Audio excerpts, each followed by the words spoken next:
বলছিলাম বাবা আমার জামারে উঠাইয়া দেখেন আপনার হাইলে বাঁধনের বাড়ি। বাবা আমার পিঠে আর কুলায় না। ওই জাকের ভাই কদম মুবারকে পরে যায় চিৎকার দিয়ে ডাক দিয়ে কয় বাবা বুঝতে পারে নাই তুমি তোমার মুরিদের সঙ্গে মিশে থাকো।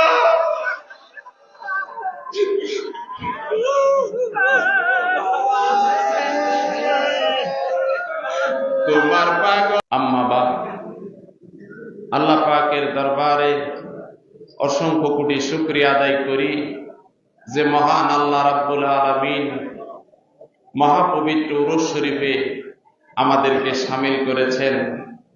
মহান আল্লাহর ওলির কদমে আমাদেরকে হাজিরা দেওয়ার মতো তৌফিক দান করেছেন। সেই মহান আল্লাহ পাকের দরবারে অসংখ্য কোটি শুকরিয়া আদায় করে বলি আলহামদুলিল্লাহ। আরেকটু আওয়াজ দিয়ে বলেন আলহামদুলিল্লাহ। অসংখ্য দরুদ ও সালাম আমার দয়াল নবী হুজুরে পূর্ণ সাল্লাল্লাহু আলাইহি সাল্লামের পবিত্র নুরানি কদম মোবারকে লাখো কোটি দরুদ ও সালাম সকলে পাঠ করি সাল্লাল্লাহু আলাইহি ওয়াসাল্লাম। আমার দয়াল পীর দস্তগীর আরফে কামেল মুর্শিদে মুকাম্মেল খাজায়ে রহমত আল্লাহ তার মাহবুব পাকের ইশক ও মহব্বতের মধ্যাহ্ন সূর্য জামানার চেষ্টনী আখিরি মুজাদ্দিদ গাউসুল আজম খাজা বাবা আল্লামা শাহ সুফি মাওলানা মোহাম্মদ ইউনুস আলী নকশবন্দি মুজাদ্দিদি চিশতি আল কাদরিয়া রাহমাতুল্লাহ আলাইহির পবিত্র কদম মোবারকে লাখো কোটি কদম বসে আরজ করি তিনার উত্তরসূরি বাক্য সিদ্ধ মহাপুরুষ আমার মুর্শিদ কেবলা দয়াল দরদি বর্তমান গতিশীল হুজুর পীর কেবলা জান তিনার পবিত্র কদম মুবারকে লাখো কোটি কদম বসে আরজ করি।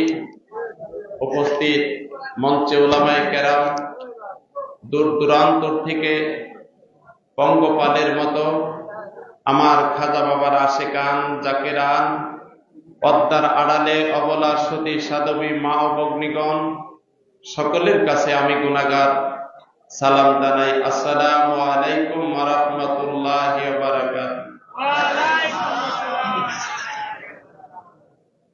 আমি এখানে ওয়াজ করতে দাঁড়াই নেই, আমি হুকুম তামিল করার জন্য আমি এখানে দাঁড়িয়েছি।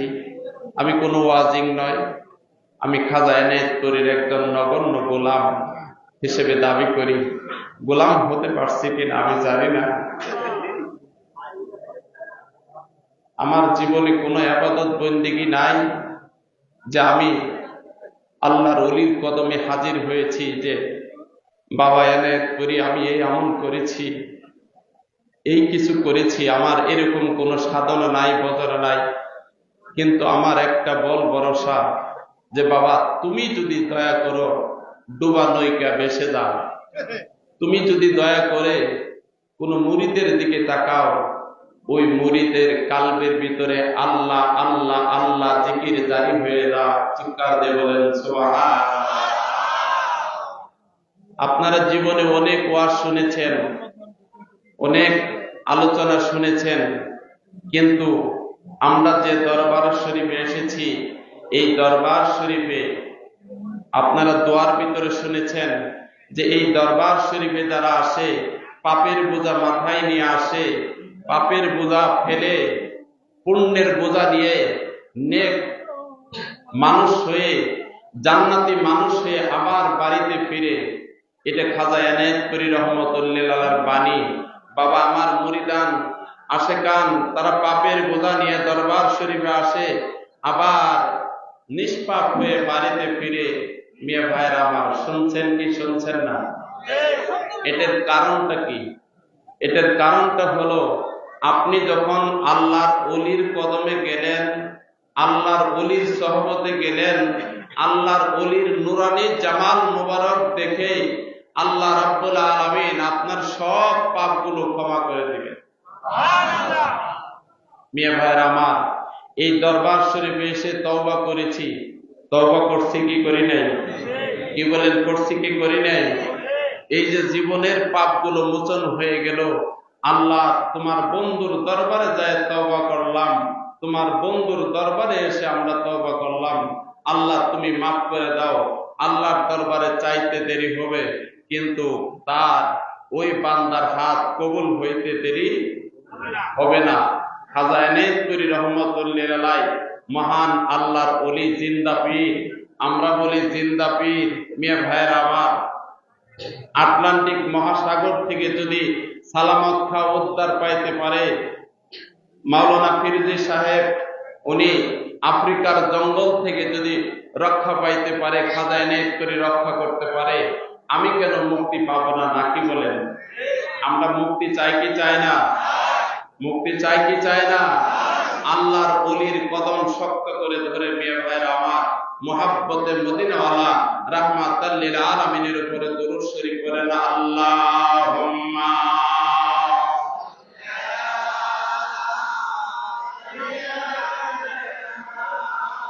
মাওলানা মুহাম্মদ ওয়া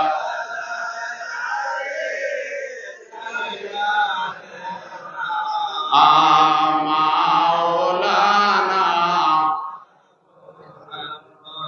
ভাইরা আমার,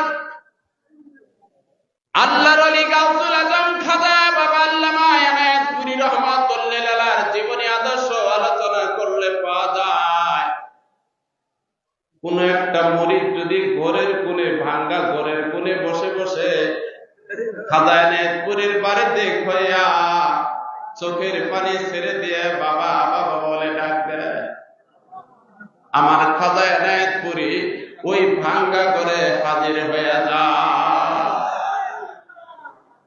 হাজির হয় কি হয় না? এরকম প্রমাণ আছে কি নাই?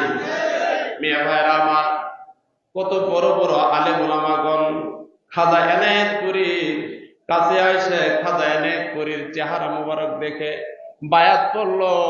আগে খাজা এনায়েতপুরীর 2-4টা বাণী শুনছে।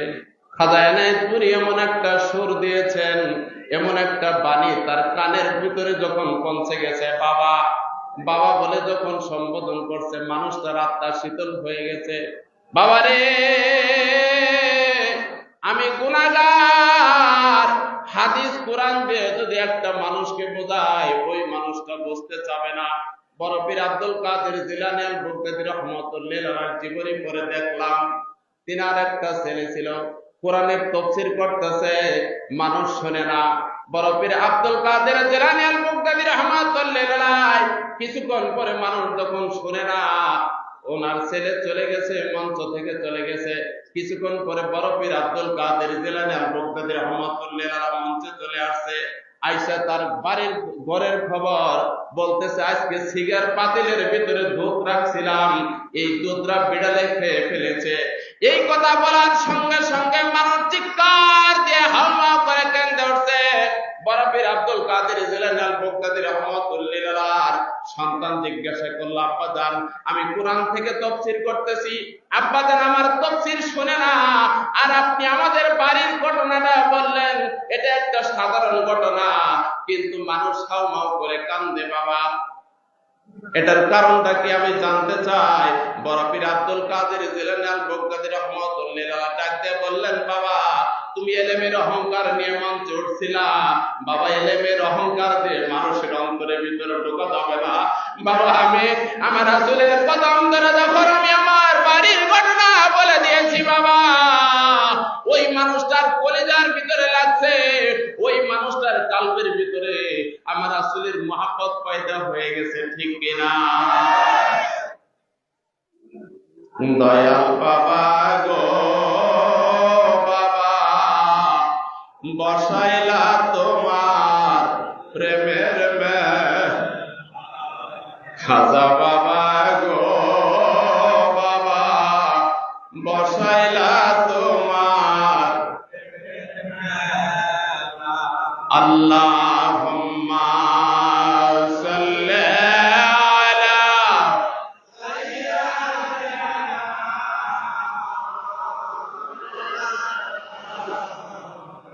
মুহাম্মাদ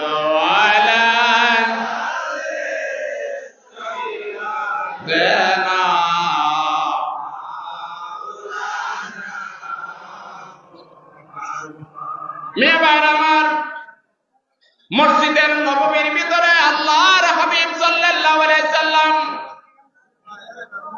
ডাক দিয়ে বললেন, ওমর, এ ওমর। ওমর দাঁড়িয়ে গেলেন, ইয়া রাসূলুল্লাহ, যে ওমর রে, আমি তো এই দিন ইন্তিকাল করব, আমি ইন্তিকাল করার পরে আমার এই জামাটা করুণ দেশে একটা পাগলকে দিয়ে দিও। ওমর রাদিয়াল্লাহু তাআলা আনহু প্রশ্ন করলেন, ইয়া রাসূলুল্লাহ, ইয়া হাবিবাল্লাহ, সেই পাগলকে আমরা কোথায় তালাশ করব, কোথায় যায় পাবো? নবী গো, সেই পাগলকে আমরা কোনোদিন দেখি নাই। আমার রাসূল ঘটনা বলে দিলেন, ওই পাগলের চেহারা হবে লম্বা লম্বা চুল, হাতের নখগুলো বড় বড়, চোখ দিয়ে কেচুর গলতেছে, নাক দিয়ে পেটা পড়তেছে। ওই পাগলের নাম হলো ওয়াসকুরুনি। প্রেমকে চোখে দেখা যায় গো, অন্তরে অন্তরে, প্রেমকে চোখে দেখা যায় অন্তরে অন্তরে। না দেখে প্রেম হয় না? কি বলেন, হয় না? দুরূদ শরীফ পড়েন, আল্লাহুম্মা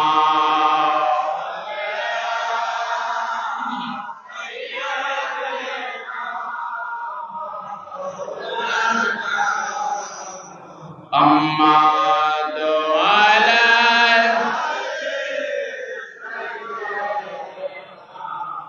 মাওলানা। মেবার আমার অনেক লম্বা কথা। খাজা বাবা আল্লামা ইনায়েতপুরী রাহমাতুল্লাহি আলাইহির দরবার শরীফ থেকে হাজার হাজার লক্ষ লক্ষ মানুষ তরিকতের বয়ান গ্রহণ করেছেন। খাজা বাবা ইনায়েতপুরী রাহমাতুল্লাহি আলাইহি তখন মঙ্গলবারের দিন ওরস শরীফ হয়তো একটা জাকের তরিকে নেওয়ার পরে বাড়িতে যায় খাজা ইনায়েতপুরীর যেইভাবে তরিকতের হুকুম দিয়েছেন, রহমতের সময় ওঠে, খাজা ইনায়েতপুরী রাহমাতুল্লাহি আলাইহি হুকুম অনুযায়ী তিনি খতম শরীফ পড়ে রহমতের সময় উঠে জাগ্রত হয়ে দাঁড় করে কান্দে। আর ইনায়েতপুরী দিক হইয়া দাঁড় কান্দে বাবা ইনায়েতপুরী।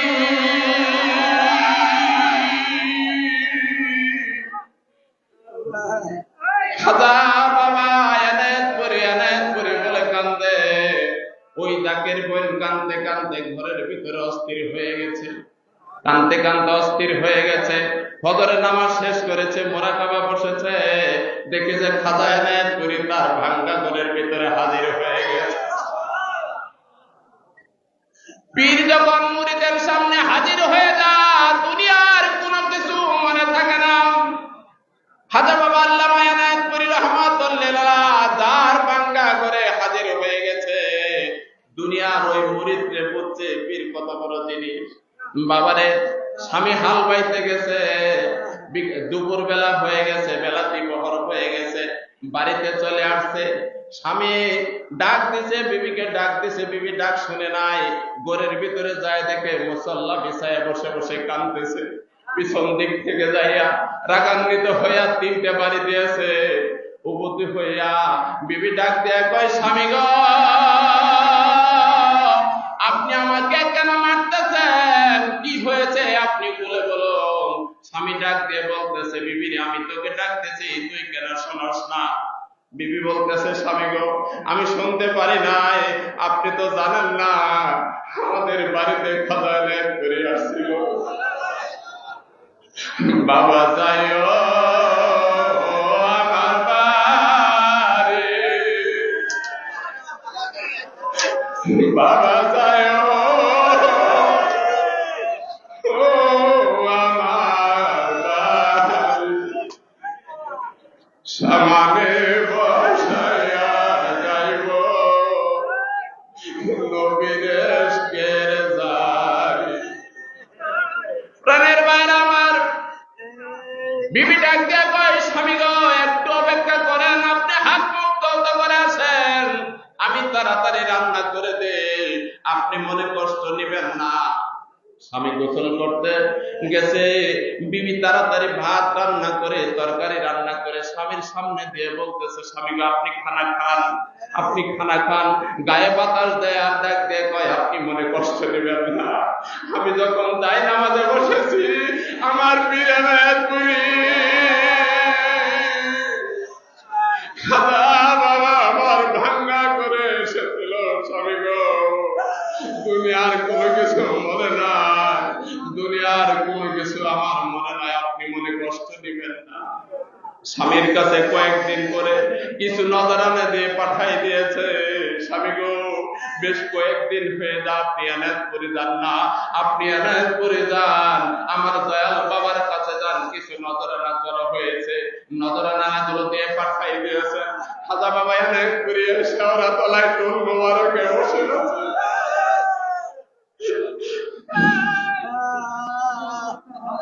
জাকের ভাইরা খেদমত দিতেছে, নজরানা দিতেছে। ওই জাকের ভাই নজরানা গুলো যখন হাতে দিয়েছে, খাজা বাবা এদিক যায় সেদিক যা, তার নজরানা গুলো নেয় না। আবার সামনে গেছে, বাবা আমার নজরানা গুলো নেন। খাজা বাবা চোখের পানি টলটল করে ফেলে দিয়ে বলতেছে, বাবা আমি সেই দিন আপনার বাড়িতে গিয়েছিলাম, বাবা আমার জামারে উঠাইয়া দেখেন আপনার হাইলে বাঁধুরের বাড়ি, বাবা আমার পিঠে আর কুলায় না। ওই জাকের ভাই কদম মুবারকে পরে যায়, চিৎকার দিয়ে ডাক দিয়ে কয়, বাবা বুঝতে পারি নাই তুমি তোমার মুরিদের সঙ্গে মিশে থাকো।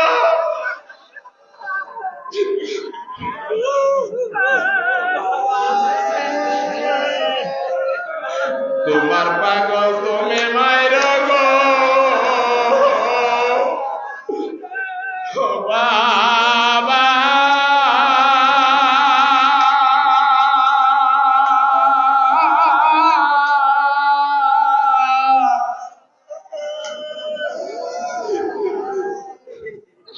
অন্য যেন মারে না গো, মারে না।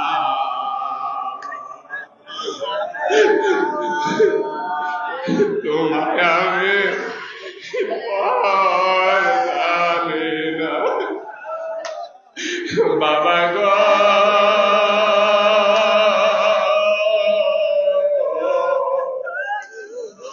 আপন জানি তোমায় আমি পর জানি না। এই জগতে না পাই যদি গো বাবা,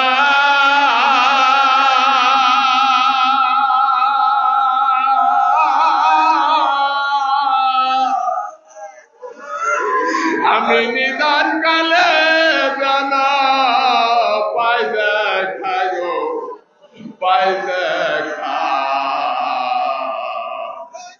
তোমায় আমি এবার জানি না বাবা গো।